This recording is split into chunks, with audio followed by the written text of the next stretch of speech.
Penuel usiba elimnyama olunsundu. Penuel the sword pen. It's Penuel the black pen. I'd like to thank each and every one of you who tuned in to watch the latest episode, installment conversation on the Penuel Show between myself and Warrick Stock, also known as DJ Warras. Warras is an amazing storyteller, an amazing human being, man, and I'm so blessed and honored to have sat with him, and I'm hoping that it will be the beginning of many more sit-downs with him because I know he's got a lot to share. Him and I have been speaking a lot offline about politics, the state of the country, business, etc. So I was pretty chuffed that he managed to come through and chill with us at the Penuel Show. So what follows from here, obviously, is just a few thoughts from my side regarding the conversation with myself and Warras. First and foremost, I need to let you guys know, and look, this is a current conversation I'm having with Utebza at the Penuel Show, who's my partner there. We film in advance. And the reason we film in advance at the Penuel Show is because the production house that we work with, the Tribal Media House, they actually have reality shows on TV that they currently have to prioritize because that is their bread and butter. So we have to schedule in time to film the Penuel Show. And for that reason, Utebza normally wants us to film in advance, which frustrates me because the way the podcast game is set up, you'd like to, after shooting an episode, kind of drop it as soon as it's done being edited in a day, 2 days, 3 days, max 5 days.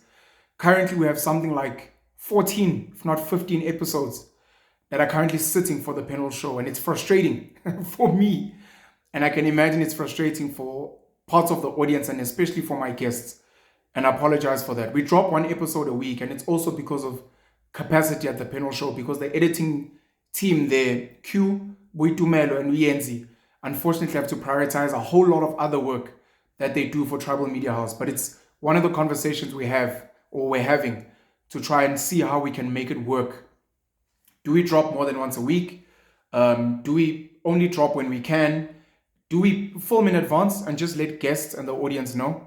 I mean, if you look at the episode we shot, Warras and I were speaking about some of the topics that myself and Gayton McKenzie were speaking about.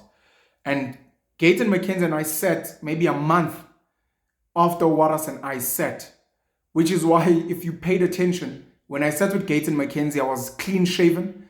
When I sat with Warras, my beard all of a sudden is back, miraculously. But that's because we shot way before I sat with Gayton. There are episodes that are still coming that I shot even before the one I had with Warras. And obviously one of the conversations is, which episodes do we prioritize first? And it's tricky because I would like every guest to have their episode prioritized.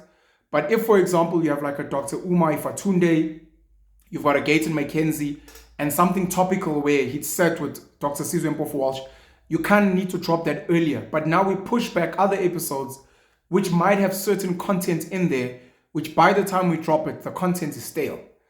I mean, if I'm sitting with, let's say, Nkululeko Nkeu, Ike Kumalo, and they're saying something like, yo, Thabo Bester has been arrested.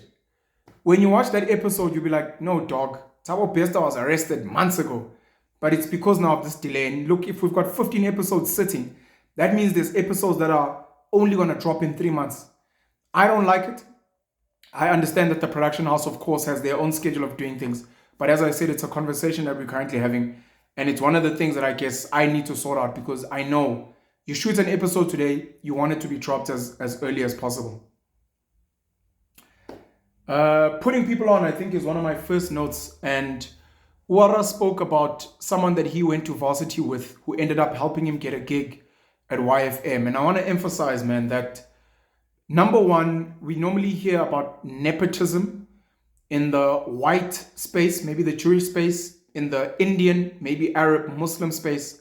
A lot of black people, man, put each other on. And I want to applaud and thank everyone who helps other people get put on. If you've helped a family member get a job, if you've helped a friend of yours get a gig somewhere, I need to thank very close, very good friend of mine from university, Ayasang, best man. In Cambridge, Emonti, in East London, Salborn College, old boy. Best man has been a close mate of mine. We sang choir together at Rhodes. We love rugby together. And when I needed employment, he was one of the people that helped me get work referred my CV, because that's normally how it's done. Referred my CV initially at Nedbank and then at ABSA, where I ended up working. And all the other people have obviously looked out for me, but I'm just giving a special shout out to him because he's coming to mind now. Networking is not just going to events, handing out business cards, telling people, hey, I work at wherever, or I've got a qualification. Networking happens like as soon as you're conscious as a kid. Every kid you go to school with in primary school, every kid you play with in the neighborhood, every kid you go to high school with, the kids you go to varsity with, they pay attention whether they are aware of it or not, subconsciously. They are watching how you move. They are watching how you apply yourself at school academically, how you apply yourself on the sports field, how you treat your girlfriends or boyfriends. They watch if you are a loyal friend. They watch even when, let's say, you start hustling. I know at varsity, we had the Black Business Forum, a bunch of my mates. We hosted some events there and we did work. So you'd see the guys that you can rely on there, which, you know, this guy, when work needs to be done, is there. This guy, when we need to raise money, he's there. And that becomes networking, and that builds your reputation and your profile. And the day you need to get a job, the day you need business funding, the day you need an opportunity, a tender somewhere, those people that have been watching you since you were kids, could include your family members, they will put your name forward and they will become your sponsor. Your sponsor is the person that fights for you in rooms that you can't get into. And they're the person saying, pick this guy. This is the guy, I believe him, I'm willing to vouch for him. A lot of us have family members and friends that would never give us an opportunity. Part of it could be hate and jealousy, equal. But part of it is because your family members and friends actually don't trust you. In the way you've conducted yourself growing up, they're like, do I really want to refer this person? Because I don't trust them. They've let me down in the past, or they've let other people down. And I might give them this opportunity and then it's going to reflect badly on me.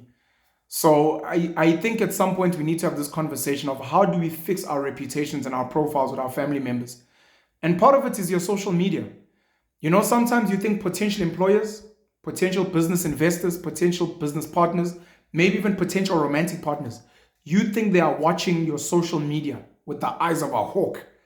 But sometimes it's your friends and your family members who are watching all your posts on Instagram. Are you getting drunk, smoking hubbly? Every other post or every other video you make, it's you complaining about something endlessly.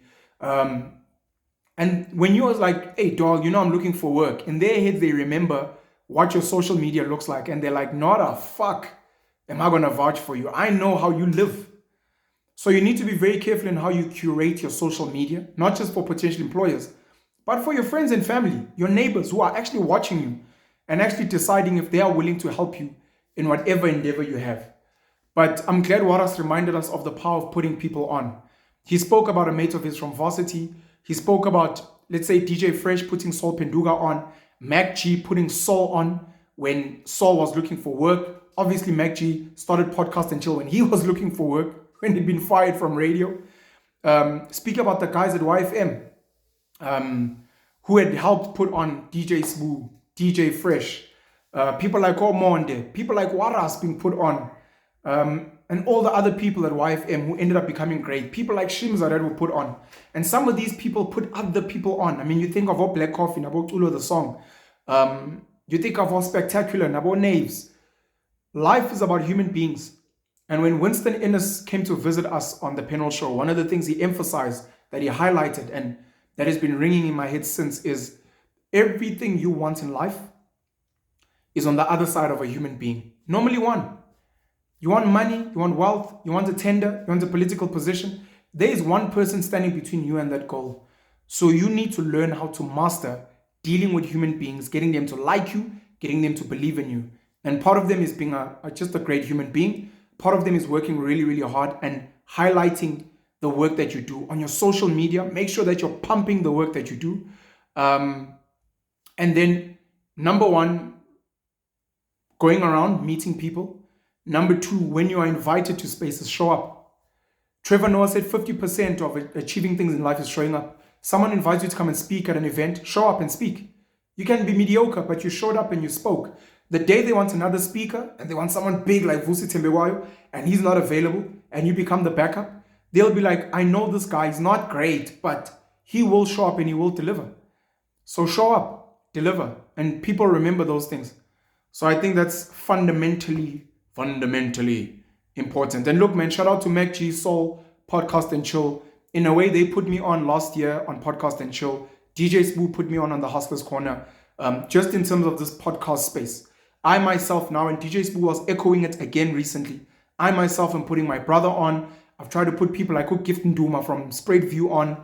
I'm trying to put on the gents at Amped, Sia Mangena, Utumi, Biela, Tabang, Slim, Black Slim. You know, we're trying to put these guys on because many people have put us on. It may not be in the podcasting space. Like I said, it was in employment at some point. Vuyo Jack, my mentor that gave me my first formal job. It could be someone picking me in a certain sports team, someone picking me to sing in a certain choir with them. It could be someone getting me into a door, into an event, into a party that I wouldn't have gotten into. I remember a very close friend and brother, Zamani Ngumalo, inviting me to the wedding of one of Jacob Zuma's daughters in Soweto. He didn't have to do that. He did that because he's my brother, he believes in me, he loves me. And you go there and you get to network and meet people in spaces that you wouldn't otherwise be able to get into. And it's very important. We speak about this today, that when you get to the top, send the elevator back down. I think DJ Zinhle was emphasizing that. Oskido said this. And Oskido and Don Lag and Kalawi Jasmine, the number of people they've put on. When you think of Trompis or Boomshag and everyone else. When you get to the top, press that the lift goes back down. So many people, and we see it now with the BEE elites, people like Cyril Ramaphosa, they don't want to send the lift back down to make sure that other kids get uplifted. Instead, they want to change legislation so that they eat alone. But that's part of capitalism that we don't like. So that's the one part. The second part I want to speak about is, maybe let me mention, do I want to mention this now? So many of these conversations are layered. Let me start with this. I don't know how to speak Portuguese. Obrigado. Shout out to my boy Siabulela Nganga, who's currently gotten a new working gig in Mozambique. Obrigado. We're going to be there, Sia Baba. Spangena. Maputo. Shout out to Cheese Ulombo. Mpande, sorry. Shout out to Ulombo Mpande, a huge brother of mine. Uputiga Emmanuel Mpande, who's also these are amazing human beings. Ulombo hosted me a few years ago in Mozambique because he's running a sports betting operation that side. He hosted me, showed me around, introduced me to one of the big banking bosses in Mozambique. Tutuzane Zuma lived in Mozambique at some point. I know he shot a video at some point just giving a shout out to one of the places where he grew up. So Mozambique, Sazobangena, obrigado. I don't know how to speak Portuguese, man. But this is from Brazil. Patalao de Opera Coes, Policias Especiais. You know the Portuguese have got that shh. You guys remember Top Mais on Channel O when they play these dope Mozambican, no, these top Portuguese tracks. Not Mozambican, because it's Mozambique, Angola, and a few other places. Batalhão de Operações Policiais Especiais. Anyways, BOPE, which means the Special Police Operations Battalion. This guy, Jose Padilla, directed Elite Squad, the first one 2007, and then the second one is The Enemy Within, which was in 2010. The first one worked off a budget, I think, of $10 million and made $14 million. And then I think the second one, I think, worked on a budget of something like $16 million, I think, and then made something like $63 million, something ridiculous. But the movie Elite Squad, please go check it out. It speaks about BOPE, this special military force in Brazil, where they got really, really tired of the gangs and the drug lords. They're terrorizing the favelas. A favela is like a squatter camp. It's a shanty town. It's a slum village. You know, Mkukwini, the favelas in Brazil. So they took these hardcore, trained, like soldiers, ex-military guys, and they built a special force. And if you go on YouTube and you look up BOPE, you'll see, maybe you get to visit some of the places where they train. And they send these places to literally go rid these places of insane crime. You know, when I hear of this story, I think of, I know Warras spoke about Tamaperete. People speak about the Red Ants in Joburg. I know Bad Boys Security, I think, which was operating in Hillbrow and Yeovil. Very, very badass Bad Boys. I think of Umkhonto Wesizwe. the guerrilla fighters, the military wing of the ANC. We obviously had the military wing of the PAC. I'm gonna get you the name now. Military wing. The APLA. Sorry, APLA. I don't even need to research. The APLA, the military wing of the PAC. I think of some of those guys and how a lot of them, when South Africa decided to no longer go into a war with the apartheid government, a lot of those guys didn't know where to go. And they could have been used to be security, to be bouncers, to be the police, to be soldiers. And a lot of them were cast to the side. You think of Quentin Tarantino's Inglorious Bastards, of which the name was inspired by a movie called The Inglorious Bastards of 1978. But the movies are not really linked. Inglorious Bastards by Quentin Tarantino, starring Brad Pitt as Lieutenant Aldorain. You've got Christoph Waltz, who I think is Hans Lander, who is one of the leaders of the Nazis. Christoph Waltz is one of the greatest actors we have. Too dope. So you've got Inglorious Bastards, where this Jewish American troop was going around trying to find the scalps of the Nazis. You think of a movie like City of God, man, which is probably one of the most successful foreign, I guess we think from a Hollywood perspective, one of the most successful indigenous movies of Brazil. By the way, Jose Padilha, I don't want to mess up, butcher his surname, Padilha. Jose Padilha also produced Narcos. You guys know Narcos with Pablo Escobar, and the Medellin. What's it? Pama Aploto. What's this thing, man? What is it? Narcos. Let's check here. Narcos.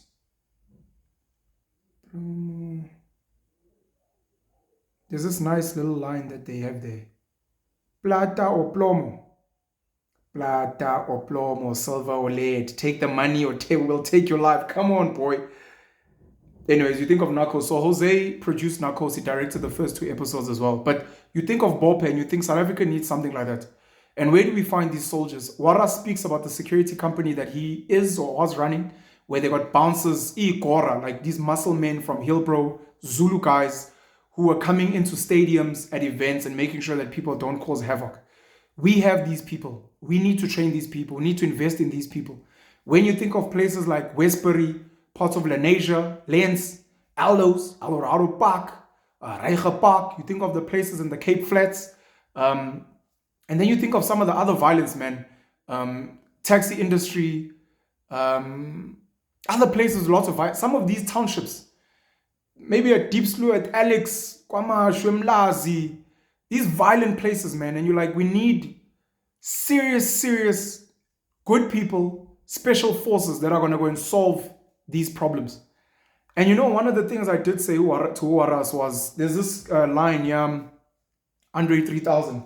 Now I need to find this line because in the comments, people actually went and made the effort of posting the line that I was giving.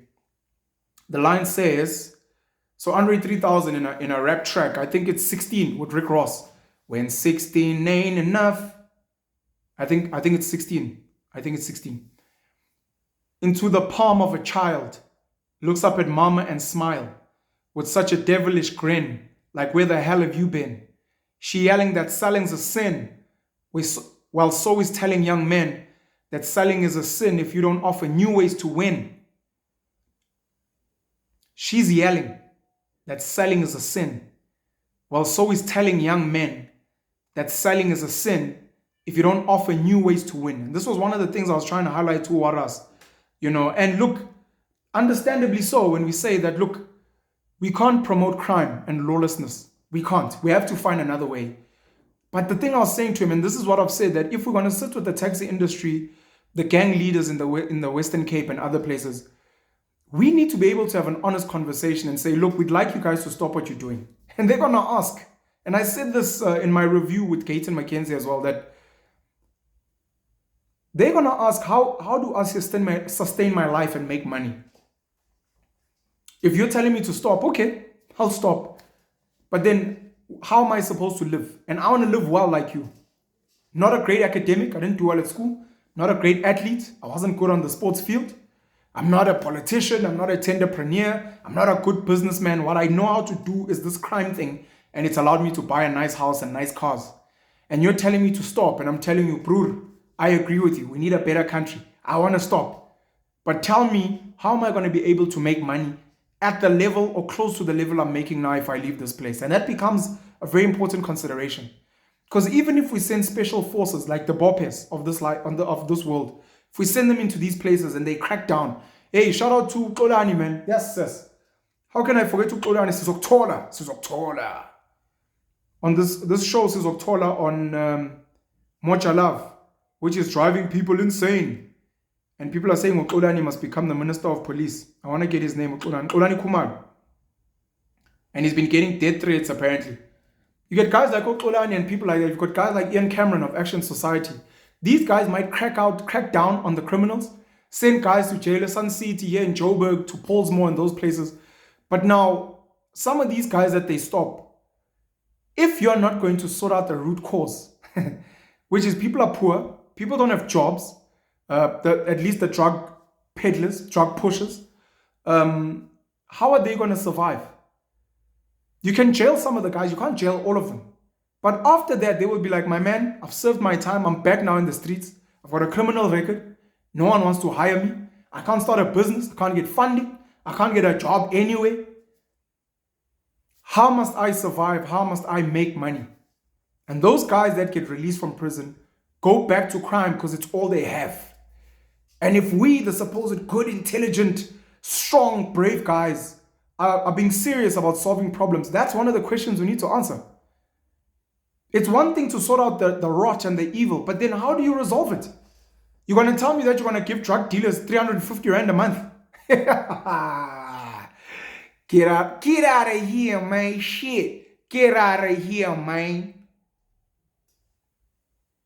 So anyways, I just wanted to highlight BOPE, man. And it's a very detailed, very sensitive and very important conversation we need to have. Our politicians in this country are captured. Some of them are paid bribes by certain criminals in this country. A lot of our police force is captured as well and are paid bribes. A lot of them are scared. A lot of them get threatened. Some of the police, good people, get killed when they try to get involved. Some of them get killed by the criminals. Some of them get killed by their own colleagues. If you've watched a lot of these drug dealer movies, I mean, I think there's American Made with Tom Cruise, obviously Narcos, Blow. I think Blow is with Johnny Depp and who's this pretty lady? Penelope Cruz, if I'm not mistaken. And all these other movies, you realize that these things are complex. And when the cops have been infiltrated, I mean, you think of Gotham City and Batman. When the cops have been infiltrated, when the lawyers get bribed, when the judges get bribed or get threatened, it becomes tricky.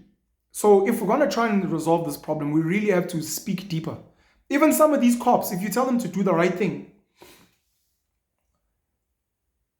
they will do the right thing. Even BOPE. This is the danger now. If you think of Wagner, I don't know what the name is, this rebel group, alleged rebel group that was trying to destabilize Putin, Vladimir, but it's been sorted out. You think if you bring like a guerrilla army that is allowed to use excessive force into spaces, what stops them from overthrowing your government? If you look at a lot of the leaders, even on the African continent and in other places, I mean, Ernesto Guevara de la Serna, Che Guevara, Fidel Castro, Raul, those guys were warlords, so to speak, in Cuba. Those guys were warlords, even though Ernesto's from Argentina, I believe. You look at people like Paul Kagame, people like Mnangagwa, even people like Thomas Sankara. These were warlords.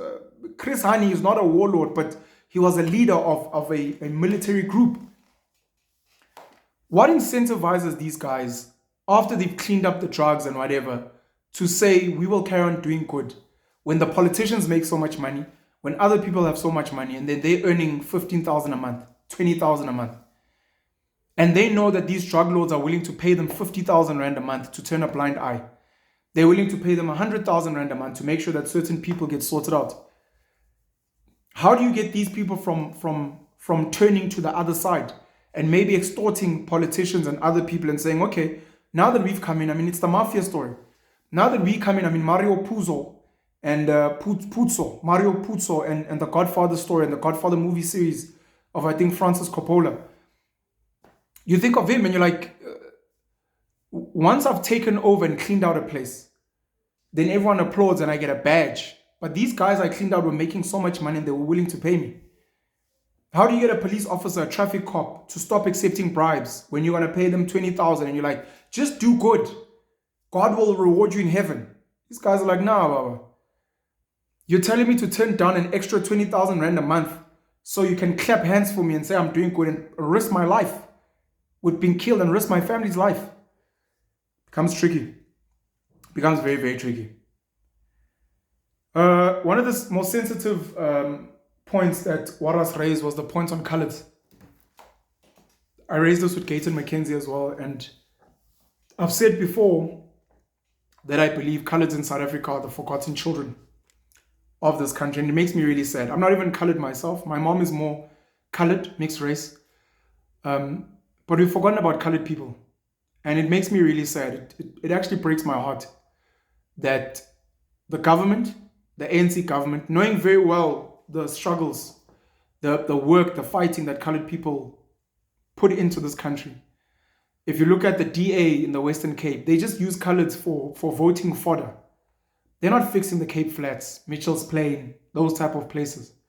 If you look even here in Gauteng, like some of the areas I mentioned, the Patriotic Alliance, obviously with Gayton, wanted the coloured vote, but it looks like Gayton has gone beyond the colours. And I was asking him if he's not selling out.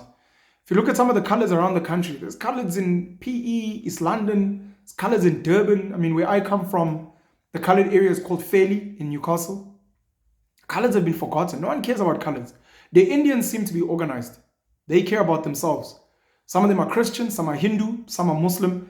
They're organized, they're making money. They've infiltrated tenders, they've infiltrated the corporate world. Some of them get involved in politics, they're involved in big business. The Indians seem to be coming along all right. Black people, of course, because they give each other tenders. Some push the BEE thing and they get board seats. Some get to push in corporates and they get jobs and they do well. Some have businesses. But the Coloureds, bro, the Coloureds, the brainos. Who's watching out for the brainos? Some of the comments were saying I need to find youngster CPT. I think that would be really dope. If you could get youngster CPT to sit down and maybe give a perspective from a Cape Town view lens. Excuse the pun, Cape Town lens, Lenasia. Get youngster CPT to sit down. Let's have a chat about Cape Town and the perspective there. Because in reality, Warras is not coloured. He says he's not coloured. Used to be coloured, not coloured anymore. It's not a braino anymore. Coloured people need to be segmented. I've said this about black people and people catch feelings. I'm like, we're not the same. We're not. So Warras grew up generally as a Zulu boy, Kwapanya in Vryheid. He was raised Zulu. He speaks as Zulu. And he's happy as a Zulu mixed race person. I'd call him mixed race. You look at someone like Trevor Noah, white father, black mother, grew up in Soweto, Ekas, grew up speaking in Zulu, a few other languages as well, but didn't grow up in colored areas. Mixed race. You look at someone like Shoma Josie, I think also has a white parent and a black parent. Didn't grow up in a colored space. I think she's Tsonga.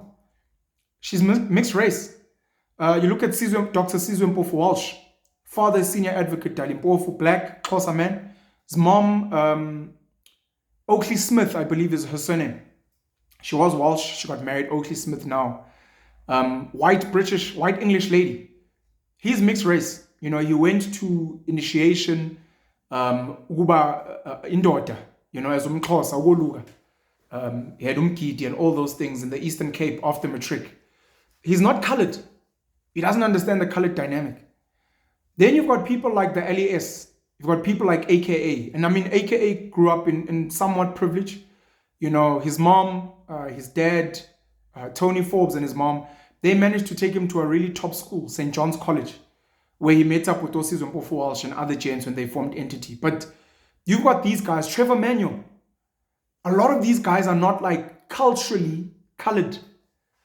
And now when some of these people are asked about the coloured dynamic in South Africa, they may misrepresent it. Gayton McKenzie is coloured. He understands the coloured dynamic. Youngster CPT, coloured. He understands the colored dynamic. So they can speak from a colored perspective and explain the cavelas and explain, brah, I want to get the rims. You know what I mean? You got to push fucking lekker sound, brah, with an amp and all those things. Those are proper colors. When I was in Fairley, I was even speaking like colors there. Ah, my bro, how you vying over there? I want to tell you, I must go dollar over there. Colors.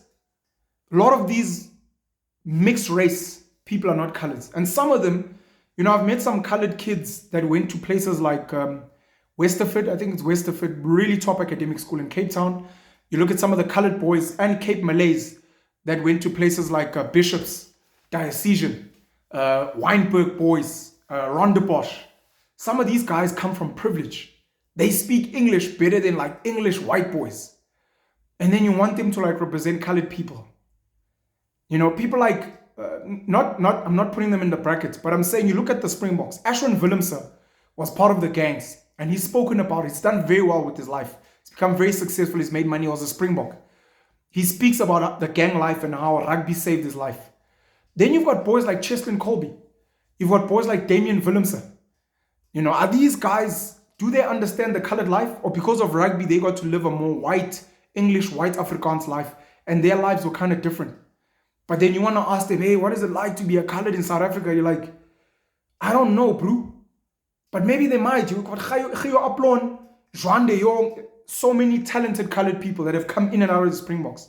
But then you've got Nizam Kar, who was at Bishops, Muslim, Indian, and they are dynamic. Think of Nizam now, I'm thinking my mother's father's side of the family are colored Muslims. Shout out to my maternal grandfather. I never met him. He passed away before I was born. Hussein Chota Amin. And my uncle William, who's my mother's half-brother. My aunt, of course, Urita, Antinde, who got married. I think got married to Downs. And my colored side of the family, Hanifa, Adila, the family there, Tumi, and the guys on the lighties, Adil, Shaheen. I've got a Muslim side of the family, which is pretty dope. But do these guys understand what colored culture is? I mean, if I didn't grow up in Mutu, Nongoma, Olundi, Nkandla, Kwamhlabu Yalingana, those places that are rural KZN, and then you want to ask me my opinions on being Umzulu or Koto, and I'm like, hey, Baba, I grew up in Newcastle. Newcastle is like the Joburg of northern KZN. We speak Zulu there, we follow customs, but it's not as rural. We weren't going to fetch firewood. I got the privilege of experiencing that life when I'd visit my grandmother and her sister. I got to taste that life. I got to visit Msinga, where I got to taste Impilo Gulusa. So I have a certain taste, but I was a tourist. I was a guest there. I can't speak about the reality of that life. Umaskanda shy the way that it would shy umfana from those places. My kuluma ngophuzi chemis, iasheli mhlophe umfazi omnyama. Yabo oshwi nomtekhala.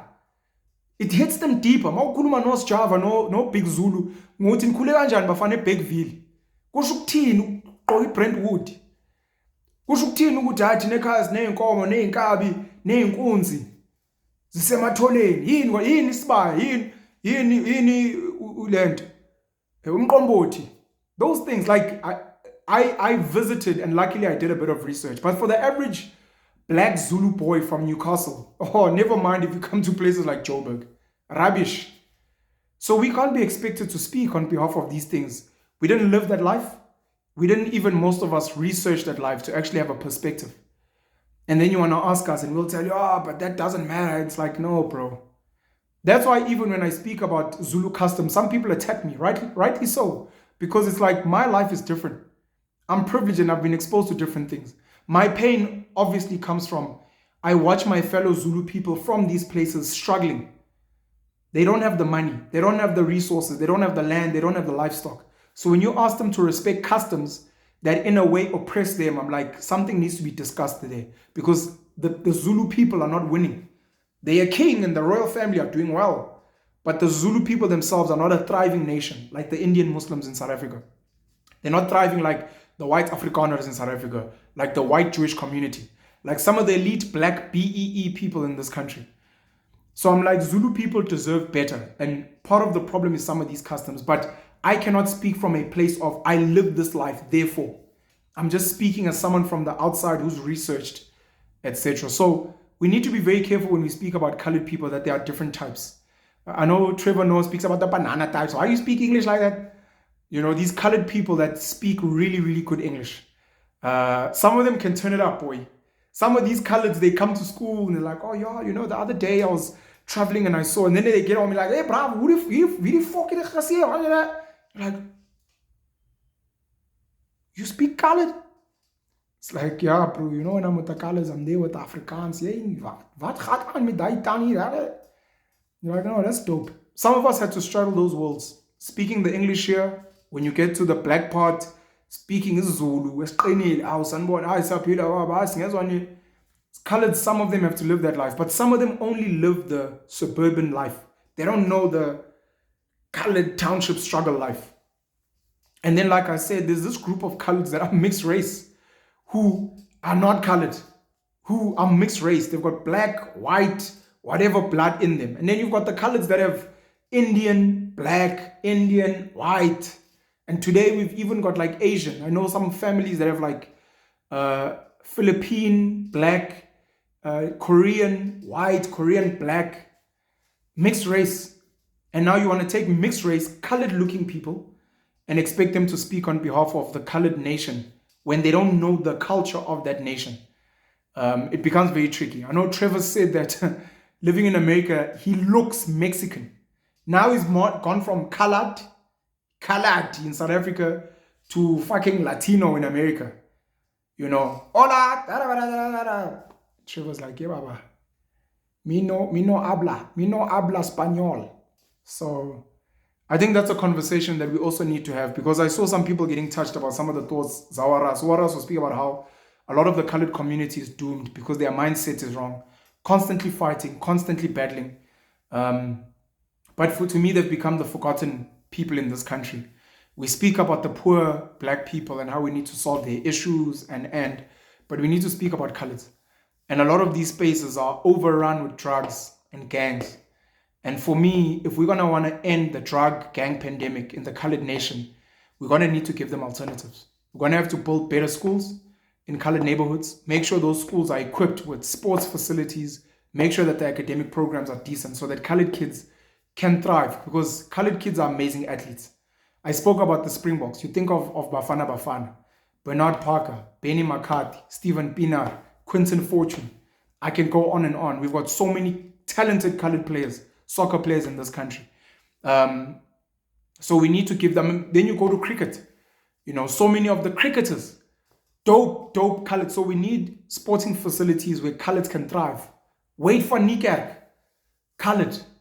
You know what I mean? So we need to create those spaces and then give them academic programs that allow them to thrive. And then we need to create opportunities and spaces where they can do meaningful work in employment, or they can get decent business funding. And then coloreds themselves, I bash black people all the time, but I want to bash coloreds for a change. If colored people want to help colored people, they must buy from colored-owned businesses.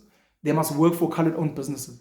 Too many coloreds, especially in the Western Cape, worship white people. They think white people are the Messiah and they can't wait to work for a white business. They still work on the farms where they paid in booze and wine or other rubbish. And the whites in the Western Cape love the coloreds because the coloreds respect the whites. They're like, ooh, this is how blacks should behave. They see themselves as second-class citizens, and that's not dope. That's not cool. And a lot of the coloreds in the Western Cape, they look down on black people. But then they look up at whites as these saviors. That's why they vote DA. That's why they're happy to support DA rallies. And you're like, why not supporting colored leaders? You know, people like Patricia DeLille, Gayton, McKenzie, and other coloreds that are in politics. Vote for colored leaders. Buy from colored businesses. Work for colored businesses. Support each other. Reinvest in the colored communities. All these colored sports people, entertainers, celebrities, etc. Reinvest. Yo, then there's these colored looking black kids. Pearl Tusi. Pearl 2 Zulu, baba. Zulu colored looking. You've got, I don't know, I think she's mixed race. And she's from Eswatini. People like Amanda Dupont. You know, some of these black people are actually, some of these colored looking people are actually black. And those become other conversations that we need to have. So I wanted to touch on that. There's a history, man, of coloreds, and one of two things needs to happen. And I remember, may he rest in peace, Eusebius Makaiser speak about the fact that he identifies as black, even though he's colored from Grahamstown. And I was saying to him that if he and other colors want to see themselves as black, it will help if black people also embrace colors as black. Because a lot of black people don't see colors as black. And the colors themselves need to decide if they want to be black. No one must force them. If they want to be black, they must say, look, I identify as black. And then we'll have these colored looking people who are like, we are black. Then you'll have colored people that are like, hey, bruh, me, I'm colored. I fucking love being a brain O. Proudly colored. There's a Facebook page called Proudly Colored. Shit, I need to give a shout out to Meneer C. Meneer C from Reiger Park, who's become an amazing musician in South Africa. I remember we had a few meetings before where we were just discussing hustling and business and those things. Dope school teacher, an amazing Afrikaans artist today, Meneer C. We need to have these conversations. If you want to be proudly Braino, proudly colored, straight out of Aldo's, straight out of Mitchell's Plain, you should be allowed to have that for yourself. No one should tell you otherwise. You're like, this is my culture. And let's formalize the culture and make sure that it's healthy. And uproot and outroot some of the negative parts of that. And then some of the more uppity, colors, the coconut colors, let them also live their lives. It's their reality. They grew up in privilege. Their parents speak good English. They speak good English. They have money at home. And they shouldn't be forced to identify with colored when they're not. They shouldn't be forced to identify with black as not. Unfortunately, they can't identify as white. But maybe that's also another conversation. If there are colors that identify as black, maybe someone identifies as white. There's colors that are light-skinned, boy. There are Islamos. There are Muslims, especially some of the pretty ladies. When they take off the ninja stuff, light-skinned. So maybe some of these colors, you know, I've seen some of the ones that act even on TV. They look white. You're like, you're colored. Yarr, I would have never known. I mean, you look at someone like Clint Brink, amazing actor. Clint could jump in there, hey, wow, yeah. Herschel Gibbs, arguably, I don't know if Herschel Gibbs is white or colored. You see, that becomes a conversation. Herschel Gibbs, do I identify as white? Do I, you know what I mean? So that becomes a conversation in itself. Then I have one more topic to raise. And I don't know if I should raise this as a separate, I'll raise it as a separate video because I'm quite passionate about this. The current conversation between mainstream versus alternative media. And look, I'm going to share my thoughts, but this needs to be like a group conversation. I would love for radio DJs, podcasters, TV presenters, TV producers, I don't know, other mainstream players and alternative media. It could be the podcasters, could be TikTokers, could be Facebookers, could be Instagrammers, influencers on Twitter. Let's gather in a room and let's have a conversation. And the conversation must be like, look, how do we work with each other? We don't need to beef. Can't be like, fuck mainstream media. The reason we have issues with mainstream media is because of the legacies of mainstream media. A lot of mainstream media is funded and owned by people that benefited in this country from apartheid and colonization. And they like to keep things a certain way. They like to paint certain racial groups in a certain way and preserve other racial groups. They don't like swearing. They don't like maybe painting stories of black heroes and black success. They don't like maybe painting stories of white corruption and white criminals. They treat those with soft hands, because when you look at some of the owners, I mean, you look at Naspers, an amazing company which has done a lot with MultiChoice and DSTV to empower black producers. But still, when you look at Moja Love, Mzansi Magic versus CakeNet, the vibe and the culture is different. You'd swear that like South Africa's just got black people who are clowns, who are destructive, and the white Afrikaans communities, lekker kuier and familie and braais and lekker tea and coffee. So those become some of the conversations. And then some of us who are young, raised on hip hop and Tupac and Julius Malema, we get seen as risky, and we're not brand friendly. And in that room, we must bring the brand managers, a lot of them which are these young black kids, colored kids, Indian kids, white kids. Be like, guys, let's have a conversation. What kind of country and identity are we trying to build? What do we actually look like? Or what do we want to look like? Of course, we are Rainbow Nation and we're indifferent, but what are we actually doing? Because those same brands today are happy to promote Prime in Checkers with Paul Logan and KSI. Some of these brands are happy to talk about people like Andrew Tate and Jordan Peterson, Joe Rogan. But we in South Africa, who are voices arguably at the same level, we are told we are risky. No, I mean, if Andrew Tate comes to South Africa, the brands will move out of the way and they'll host him and they'll throw money. But then with us who are trying to speak, it's like, no, we don't know. The BCCSA might say this. And you're like, bro. So we need to have a conversation and find each other. Shout out to KFM for bringing soul back to radio. And he still gets to stay on Podcast and Chill. Shout out to SAPC for bringing Sizwe Mpofu Walsh on Unfiltered. Even though Sizwe Mpofu Walsh, even his online YouTube content is very clean. So the transition for him is relatively easy. But for some of us, I mean, why can't Podcast and Chill? Shout out to Channel 0 for trying to put Podcast and Chill there. But I guess some of the concerns. But should we not be having a conversation? I mean, who runs BCCSA and who decides what flies and what doesn't? Does BCCSA actually represent South Africans, or does it represent a certain interest of certain people who are old school, outdated? And how do we infiltrate BCCSA and be like, no, look, we want to do the controversial stuff, but maybe let's have a compromise. Pure Munati Show with Abo Kagiso Lediga, with Abo David Kau, or Ronald Modimole and those guys. They played after hours. So maybe like after 9, maybe when the kids are meant to be sleeping, let's pump Podcast and Chill. Let's pump some of the stuff that is deemed a bit more controversial. Let's have Musa Kaula there do gossip. Let's have Kokos Koteni jump on there.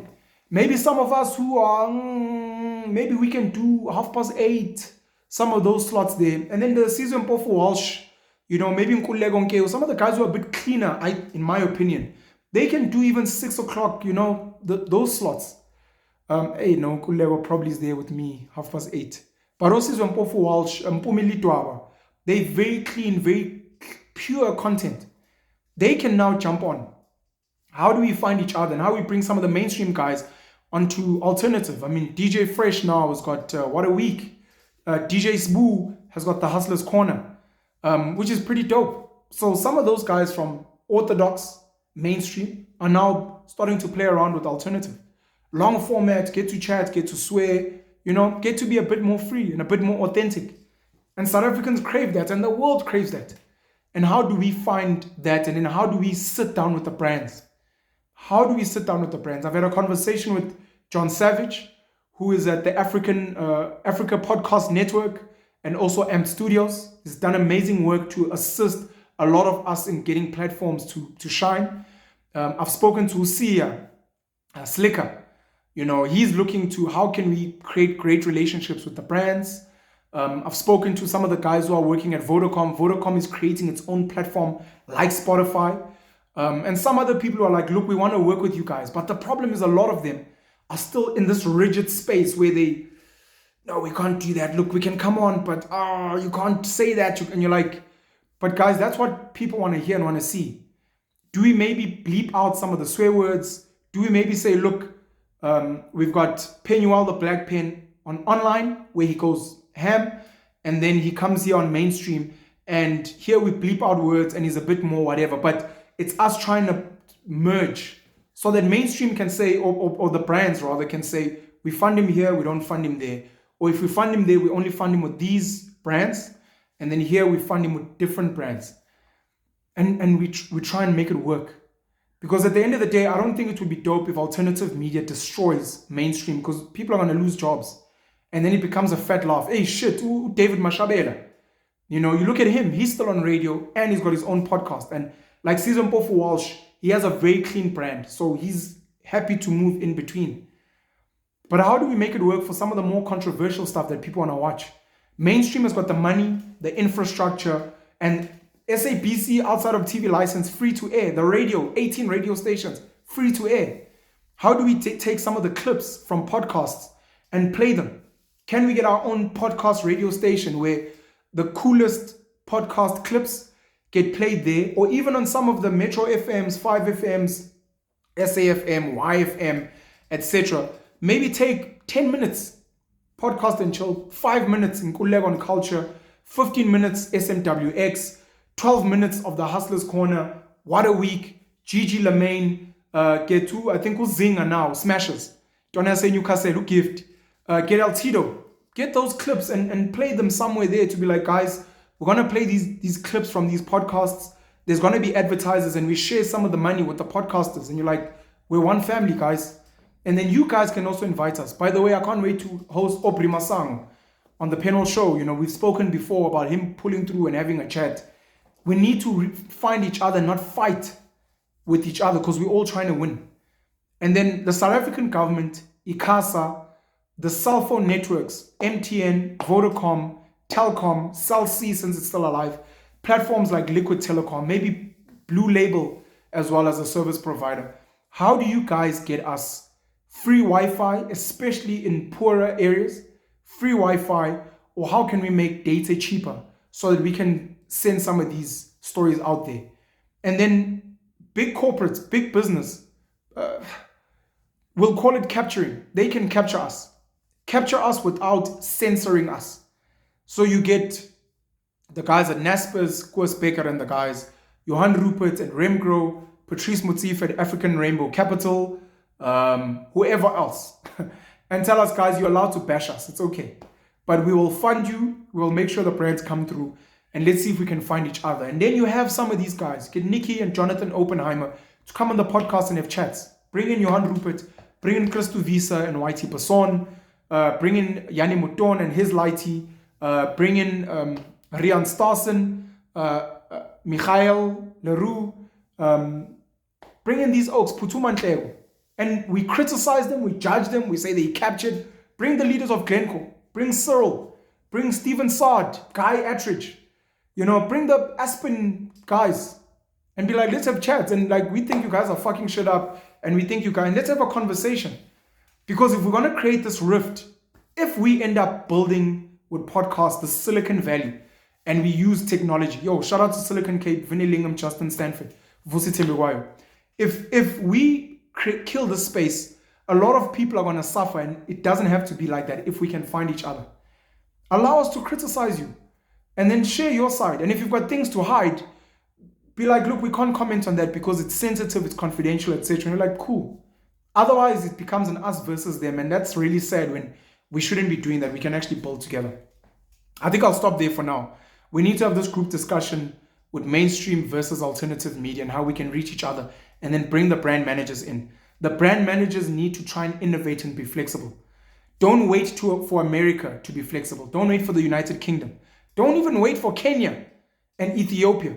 South African brand managers can be like, we will do the risky stuff. Oh shit, shout out to Castle Milk Stout, man.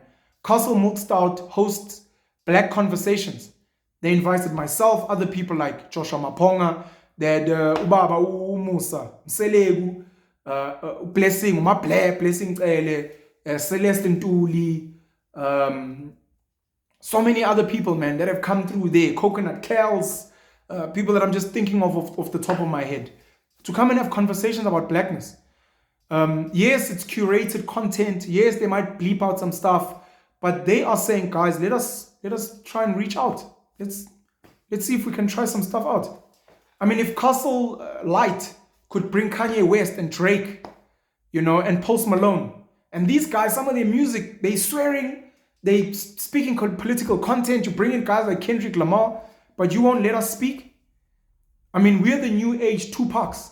We're the ones trying to speak truth to power, trying to question the establishment, trying to take over the establishment and innovate around the establishment so that, like Moses, we can lead people to the proverbial promised land. How do we innovate in that space? How do you become the brand manager who ends up building a R1 billion company because you innovated. Shout out to my brother Talipani Banks at Analytics X, who's doing amazing work. Shout out to everyone who's innovating, man. Let us try and find each other and win together.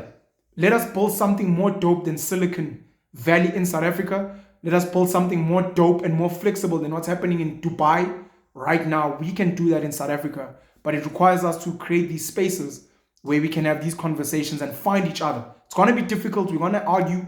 Some people are going to lose market share and viewership and listenership. But if we're like, we don't mind losing listenership if it's going to this platform because we have a partnership. And because we have a partnership, when people are listening to Pen online, we get to make money. When we are doing whatever, we invite Pen and we share some of the money with him. And we have this symbiotic relationship where we're winning. I'll end it there. Shout out to my brother Warrick Stock. Warras, Efraet. Love you guys very much. Shout out to Newcastle High School where I went to school. 20 years since I matriculated in 2003, and I'm hoping to build a stronger relationship with my alma mater. I need to reach out to Rhodes University. Shout out to Mandilake Kila. Mandilake is doing amazing work with the alumni at Rhodes University. I know I'm guilty.